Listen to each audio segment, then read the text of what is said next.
Halika na, simulan natin ang bagong umaga na may bagong pag-asa.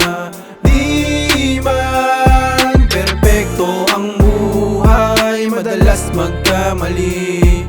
Mahalaga'y bumabawi at natutong matuto.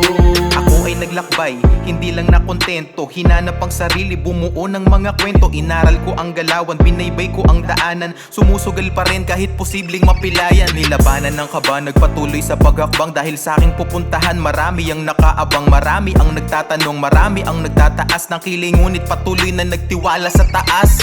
Dahil sa Diyos ay matagal na akong panalo. Hindi na ininda kahit madami ang palalo. Sinulit ko ang segundo, nakinig kaya natuto. Ginamit ko na aral lahat ng pagkabigo ko. Ilang ulit na dapa pero patuloy na bumangon. Sa sistema ng iba ko mawala din nagpalamon. May sariling pananaw, pinili ang mga kaibigan. Bilog na ayaw sa akin ay di ko pinagsiksikan. Halika na, simulan natin ang bagong umaga na may bagong pag-asa. Di man perpekto ang buhay, madalas magkamali. Mahalaga'y bumabawi at natutong matuto.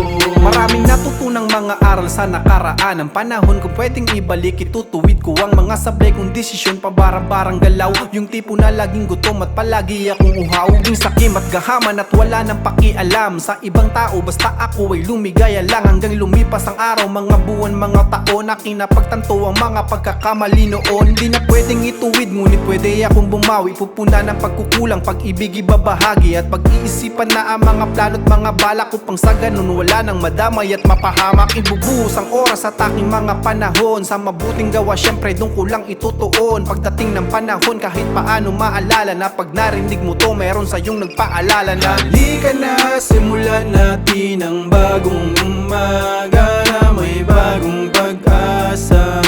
Di man perpekto ang buhay, madalas magkamali. Mahalaga'y bumabawi at natutong matuto.